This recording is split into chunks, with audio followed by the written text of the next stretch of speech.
Real Betis berhasil melaju ke final Liga Conference Eropa setelah lolos dramatis di babak semifinal. Berhadapan dengan wakil Italia Fiorentina, Real Betis berhasil menang dengan skor 2-1 saat menjadi tuan rumah di leg pertama. Pemain pinjaman dari Manchester United Anthony Santos menjadi pembeda dalam skuad asuhan Manuel Pellegrini. Berbekal keunggulan agregat 2-1, Real Betis cukup optimis bisa mengalahkan Fiorentina di Italia. Dan benar saja, pada laga leg kedua semifinal di Artemio Franchi, Real Betis berhasil unggul lebih dulu lewat eksekusi tendangan bebas Anthony.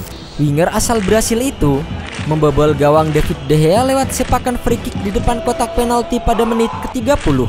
Tendangan keras Anthony yang mengarah ke tiang jauh tak mampu dijangkau oleh De Gea dan menjadi gol. Tertinggal 1-0, Fiorentina mulai menaikkan intensitas serangan. Hasilnya, Robin Gosens berhasil menyamakan skor menjadi 1-1 pada menit ke-34 lewat tandukan meneruskan corner kick Rolando Mandragora. Bola tandukan Gosens tak kuasa dihalau oleh kiper Betis. Tak cukup 1 gol, pemain asal Jerman itu mencetak gol keduanya sekaligus membuat Fiorentina memimpin 2-1 pada menit ke-42. Lagi-lagi, sunduran Gosens meneruskan corner dari Aimin Adli membuat bola bersarang di pojok atas gawang.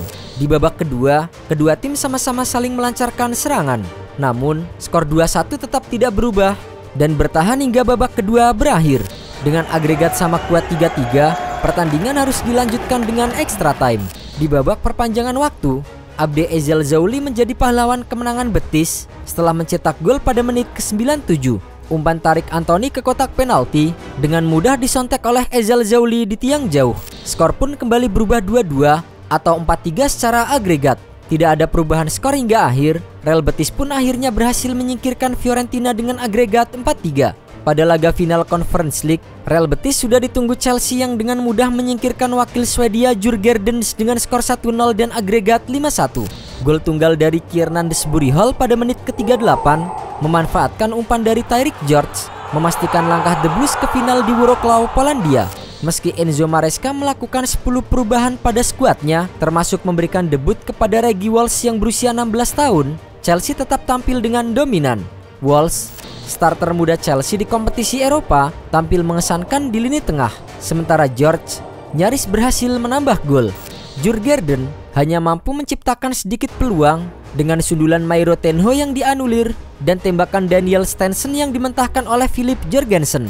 Kemenangan ini menandai final Eropa ke-8 Chelsea dan yang pertama sejak juara Liga Champions 2021. Maresca yang belum pernah memenangkan trofi kini memiliki peluang untuk mengukir sejarah di era pasca Roman Abramovich. Dengan performa solid dari pemain muda seperti Walsh, Meuka dan Antwi, Chelsea menunjukkan kedalaman skuad yang membuat mereka tetap menjadi favorit kuat di kompetisi ini. Ini menjadi kali pertama bagi Betis bertemu dengan Chelsea pada 27 Mei di final Liga Conference 2025. Pertandingan final Liga Conference akan digelar di Polandia pada Kamis 29 Mei dini hari waktu Indonesia Barat atau 2 hari sebelum laga final Liga Champions. Semenjak dipinjam dari Manchester United, Anthony Santos memang seolah terlahir kembali dan selalu menjadi andalan di skuad Manuel Pellegrini. Setelah mengantarkan tim ke final Liga Conference, Anthony menegaskan ingin mengukir sejarah bersama dengan Real Betis. Saat tiba di Betis, saya ingin mengukir sejarah. Berjuang untuk gol-gol ini. Saya sangat senang bermain di semifinal dengan seragam Betis. Saya siap secara fisik dan mental untuk pertandingan itu. Saya mengalami beberapa momen hebat di Ajax, tetapi secara fisik dan mental saya merasa baik. Saya bahagia di sini. Saya rasa saya mengalami momen terbaik dalam hidup saya. Ini akan menjadi mimpi yang menjadi kenyataan bagi klub untuk memenangkan kompetisi Eropa dan saya ingin menuliskan nama saya dalam sejarah Betis. Anthony juga sempat membicarakan masa depannya bersama dengan Real Betis. Ia mengisyaratkan untuk tidak kembali ke klub induknya Manchester United dan ingin terus berkarir di Spanyol. Pemain Brasil itu bergabung dengan Betis pada bulan Januari dengan status pinjaman hingga akhir musim. Dan Anthony mengakui bahwa meninggalkan Old Trafford adalah keputusan terbaik dalam karirnya. Keputusan terbaik yang pernah saya buat adalah bergabung dengan Betis. Saya bahagia dan ketika saya bahagia, segalanya berjalan dengan baik. Saya tidak tahu apa yang akan terjadi. Anthony menjadi sosok kunci bagi Real Betis yang tampil mengejutkan musim ini.